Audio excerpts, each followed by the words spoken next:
অদ্বৈত বেদান্তে প্রবেশ করা ডাইরেক্ট আজ পর্যন্ত কেউ পারেনি, দ্বৈতের মধ্য থেকেই গেয়েছে। এই জন্য এগুলোকে বলা হয় ক্রমমুক্তি, ক্রমে ক্রমে গেয়েছে। এই জন্য আমার আমিটা যখন দুটো ভাবে কাজ করছে, একটা আমি খাচ্ছি, পড়ছি, মাখছি, শুচি, বিকারি আমি, সেই আমিটা হচ্ছে প্রতিবিম্বত আমি, আভাস আমি, বুঝতে পারছিস তো? এই আমিটাকে যতদিন থাকবে ততদিন আমাকে পূজা পাঠ প্রার্থনা জপ ধ্যান করতে হবে। এই আমিটা এগুলো করলে কি হবে, এই আমিতে মুক্তি দিতে পারবে না। এই আমি শুধু মনের একাগ্রতা এনে দেবে, মনকে শুদ্ধ করে দেবে। এই জন্য চিত্তস্য শুদ্ধয়ে কর্ম নতু বস্তু উপলব্ধতে, বস্তু সিদ্ধয় বিচারণা ন কিঞ্চিত কোটি কর্ম। এই সমস্ত দ্বৈত সত্তাতে কি করছে না, কোটি কোটি কর্ম করেও তুমি মুক্তি আনতে পারবে না। মুক্তির ক্ষমতা দ্বৈতের নাই, কারণ এটা একটা ফলস। তাহলে কি করে না, এই মুক্তিতে কেউ যদি ভক্তি আনতে পারে, এই মুক্তিটাকে পাওয়ার জন্য, কিসের? দ্বৈতের প্রতি। বুঝতে পারছি? দ্বৈততে দেব দেবতা যারা আছে, অত্যন্ত প্রভাবশালী যে সমস্ত দেবতা যারা উপদেশ করেছে এই শরীরকে ধরে, যেমন ব্রহ্মা বিষ্ণু মহেশ্বর, এরা অত্যন্ত প্রভাবশালী দেবতা, এই প্রকৃতি ওদের নিয়ন্ত্রণে। এই দেবতারা প্রতি ভক্তি শ্রদ্ধা রেখে যদি কেউ চলে, ফুল জল করে, তাতে তার লোকসান হবে না। তা শঙ্করাচার্য এই মর্মে একটা কথা বলেছিল, মনে পড়ে গেল। কথাটা হচ্ছে, শঙ্করাচার্য বলেছে, এই সংসারে তুমি যাই কিছু করো না কেন, একদিন তোমাকে আফসোস করতে হবেই হবে। তুমি যত টাকা করবে করো, যত বাড়ি করবা করো, কিন্তু একদিন তোমাকে আফসোস করতে হবে। কি আফসোস? আমি মারা গেছি, আমি ছেড়ে চলে এই কানতে তোমাকে হবে। এটা তোমাকে হবেই।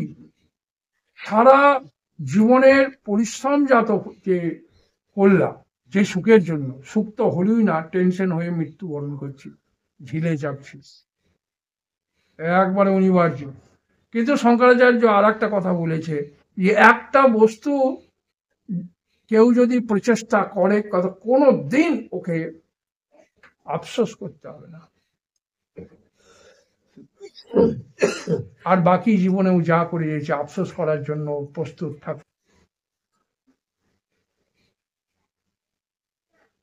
শরীর যদি আমি হয়, তো মারার কেউ নাই। কাল পুষবে না, কালে মারবে, কাল মেরে দেবে। তার সঙ্গে লড়াই করে বেঁচে থাকবি? প্রত্যেকটা দিন তোকে কাটছে, তোকে ছেয়া দিচ্ছে, তার সাথে লড়াই করবি না আত্মজ্ঞান হয়ে এইসব থেকে মুক্তি লাভ করবি।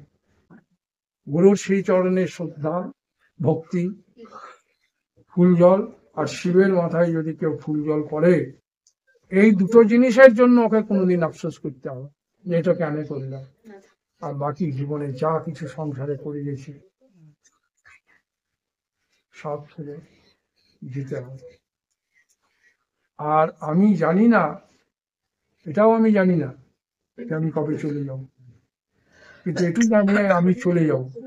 একমাত্র আত্মজ্ঞানীরাই এই জায়গাটাকে থেকে মুক্তি লাভ করে আছে। আমি চলে যাব এ ভাবনাও হয় না। আমি জানি সব চলে যাবে, আমি থেকে যাব। এই জায়গাটা ক্লিয়ার তোদিকে করতে হবে। কিভাবে করবি না, দ্বৈতের প্রতি যেন কখনো অশ্রদ্ধা জন্মে না যায়। সব ফাইলতে অপরি কি হবে, এ বুদ্ধি যেন না হয়, তাহলে জ্ঞান হবে না।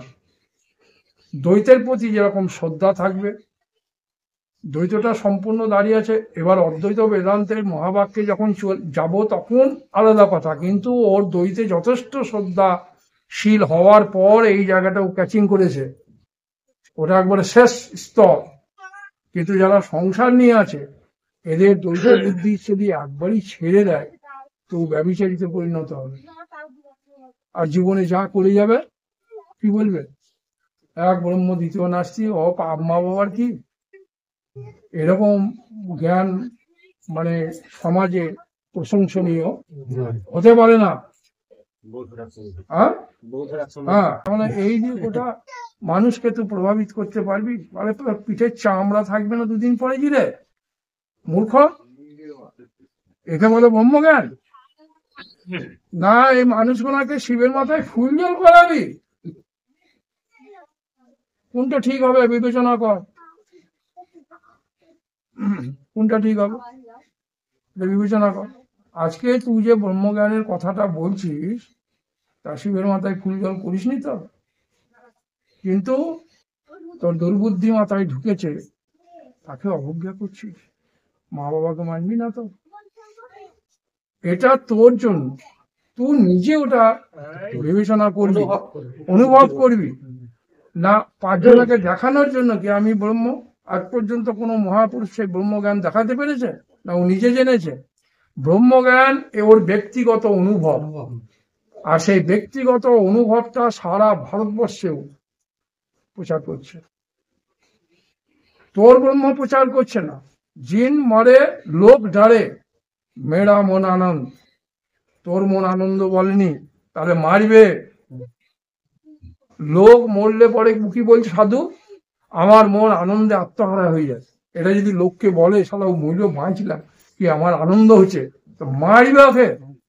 লোক মরে কাঁদবে নাকি? আর সাধু কি বলছে?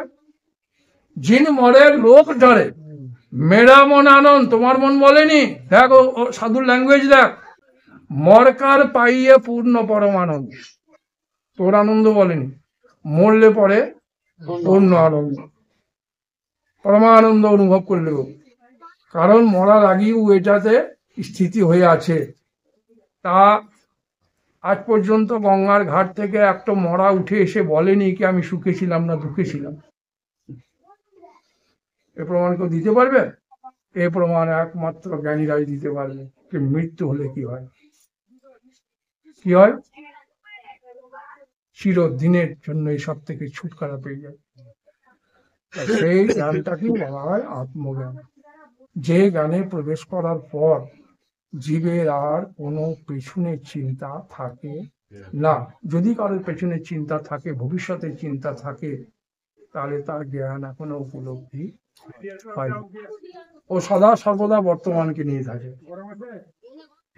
কারণ ও বর্তমানে তার অনুভব কখনো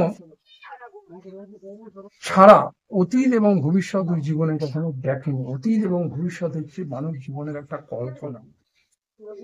ভবিষ্যৎ যখন হবে তখন বর্তমান, আর অতীত যখন ছিল তখন অতীত এবং ভবিষ্যৎ তোর চোখের সামনে একটা স্বপ্ন হচ্ছে, তুই সদা বর্তমান। সেই জন্য তোরা চেষ্টা কর। আর তোদিকে সৌভাগ্যশালী, সারা শাস্ত্র বলেছে কি সৌভাগ্যশালী না, এই জ্ঞানের এই চারটা জায়গা: শুভেচ্ছা, বিচারণা, তনু মানসা, সত্তাপতি। তোদের খুব কাছাকাছি, মানে সত্তাপতিতে খুব কাছাকাছি দাঁড়িয়ে আছিস তোরা। কারো কারো সত্তাপতি হয়েও আছে, কিন্তু দুটো দ্বারপালের অভাবে, একটা হচ্ছে বৈরাগ্য আর একটা হচ্ছে সম। এই জন্য এই দেহে সে আনন্দটা সে অনুভব করতে পারছে না, কিন্তু নিশ্চিত আছে এই আত্মার মৃত্যু নাই, আমার মৃত্যু হতে পারে না। হ্যাঁ, এই জায়গাটাই যদি কেউ রান করে যেত, আমি বলবো এই জীবনে, এই জীবনটাতে, এই মানব জীবনটা পাওয়ার পর প্রকৃতির স্তর থেকেও বহুত ওপরে চলে গেছে। আর 50% বাকি আছে। ভগবান বলেছে কেউ যদি 50% করে, আর বাকি 50% ওকে চেষ্টা করতে হবে না, ওকে আমি টেনে। এটা ভগবানের অসীম করুণা। কিন্তু 50% ওকে মেহনত করেই করতে হবে। এই জন্য আমরা যে সাংসারিক যে কামজ সুখ অনুভব করি, সেই সুখ কোনোদিন কেউ বলো পার্মানেন্ট রাখতে পারবে না, ও আসতেই চলে যাবে। হ্যাঁ, আর যে ব্রহ্মানন্দ সুখের কথা বলছে, আত্মানন্দ সুখের কথা বলছে, এটা বহু খোঁজার পর পাবে। আর যদি ওখানে টাচ পেয়ে যায়, তাহলে ও আর কখনোই সেখান থেকে এই সুখ আর মিটাতে কেউ পারবে না। বুঝতে পারছিস তো? এই জন্য তোরা সত্যিই ভাগ্যশালী, কি লেগে থাক। হ্যাঁ, আজকে কঠিন লাগলেও আজকে মনে হচ্ছে যে শুনছি তো অনেকদিন থেকে, কিন্তু কিছু হচ্ছে না। কিন্তু যদি লেগে থাকিস, দায়িত্ব আমার। হ্যাঁ, আর একটা দায়িত্ব তোদের লেগে থাকতে হবে। তো যেটা কঠিন লাগছে, অসমাজ লাগছে, শুনতে থাকি, ধীরে ধীরে এই অসমাজ সমাজ হয়ে যাবে, ধীরে ধীরে কঠিন আসান হয়ে যাবে। হ্যাঁ, আর পিঠ চাবড়ে বলবো আমি, বলে আরে বেটা তুই ফাটিয়ে দিয়েছিস, বলে আরি তুই কেউ পারে না, তুই পারিছিস। আর এটা গল্প নয়, পরম সত্য। বুদ্ধদেব বলেছিল বিকাশনা, বুদ্ধদেব বলেছিল যে আত্মজ্ঞান করো তবে দেহ ছাড়ো। আর জৈনের ধর্মের গুরুকে মহাবীর বলেছিল আত্মজ্ঞানী মানব জীবনের একমাত্র লক্ষ্য হওয়া উচিত, আর অন্য কিছু নয়। এই অদ্বৈতের প্রতিষ্ঠাতা শঙ্করাচার্য, সে কিন্তু কোনোদিন কোনো মানুষকে বলেনি তুমি আত্মজ্ঞান করো তবে দেহ ছেড়ো। সে কিন্তু বলেনি কখনো যে মানব জীবনের একমাত্র উদ্দেশ্য হচ্ছে আত্মজ্ঞান করা। এই কথা শঙ্করাচার্য কোনোদিন বলেনি। এই জন্য শঙ্করাচার্য জগৎগুরু রূপে খ্যাত হয়েছে, বিশ্বগুরু রূপে খ্যাত হয়েছে। কারণ ভাবনা ছিল সাধারণ মহাপুরুষদের থেকে অনেক উচ্চে।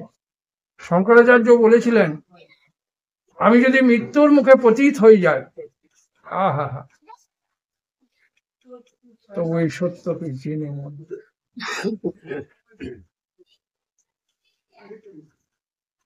সেই জন্য শঙ্করাচার্য বা আমাদের সনাতন ধর্মের যারা অদ্বৈতবাদী, এদের লক্ষ্যটা হচ্ছে সত্যকে জানা। সত্যটা কি? এত কিছুর ভেতরে কোনো একটা সত্য কি আছে, আর সেই সত্যকে জানাটাই হচ্ছে আমার ধর্ম। আত্মজ্ঞান বলেন কি বলেছে, আমি যদি মৃত্যুর মুখে পতিত হয়ে যাই তবু আমি সত্যকে জেনেই মরব। সত্যের 10টা হোক, আত্মার 10টা হোক। বলে কি বলেছে, তুমি সত্যের 10টা। আর সত্যটা কি? একবার মুই সত্য জিনিসটাই ওই, কিন্তু ভাষাটা ওর মানুষকে আরো মানে অ্যাট্রাকশন করার জন্য, মানুষকে এই জিনিসটাতে আরো প্রভাব করার জন্য ভাষাটা বদল করে বলেছে যে এই সত্যকে জেনে সত্যটা কি। এই জন্য তোরা মানে এ বিষয়ে লেগে থাকিস, তোরা লেগে থাকিস, দায়িত্ব আমার। জ্ঞান আমি কি করে করাইতে হয় ওটা আমি আমার দায়িত্ব। আর বিফল মনোরথ হয়ে আমি ঘরে কাউকে পাঠাবো না।